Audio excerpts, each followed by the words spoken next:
اليوم من معرض البلوجر حسناء النعيمي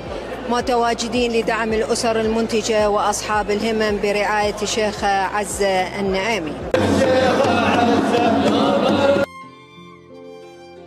تحت رعاية وحضور الشيخة عزة النعيمي أقيم معرض الحسناء النعيمي لتجهيزات عيد الأضحى في إمارة عجمان قاعة الإمارات من تنظيم فريق عطاء حمدان التطوعي وشركة الحسناء النعيمي وشركة آي جي إيفنت، وتواجد عدد كبير من الإعلاميين ومشاهير وسائل التواصل الاجتماعي.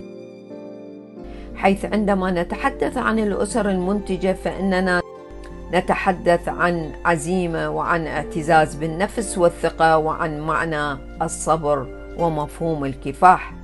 لأن الأسر المتاحة الآن هي عضو فعال في المجتمع الإماراتي،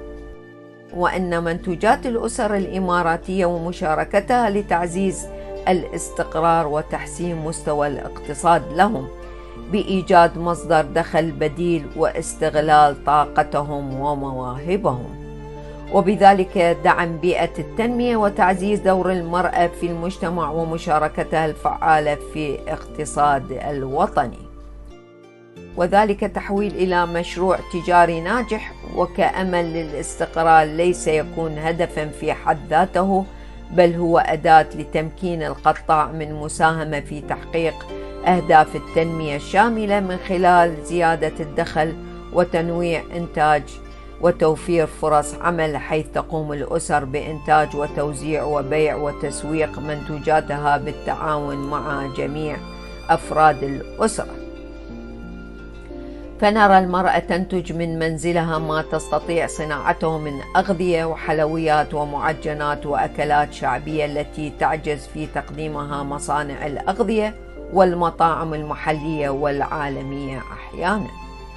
وطالما كان مفهوم الرعاية والتنمية والعيش الكريم بشكل خاص في المجتمع بشكل عام في دولة الإمارات، ولا سيما فئة أصحاب الهمم الذين يشكلون الركيزة الأساسية من المجتمع بعدما برهنوا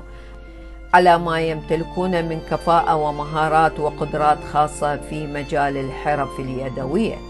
والإبداعية التي أحدثت رواجاً كبيراً بين مختلف شرائح المجتمع الإماراتي. معكم زينة الشيخلي من مجلة بلارينا الشريك الإعلامي لمعرض الحسناء النعيمي.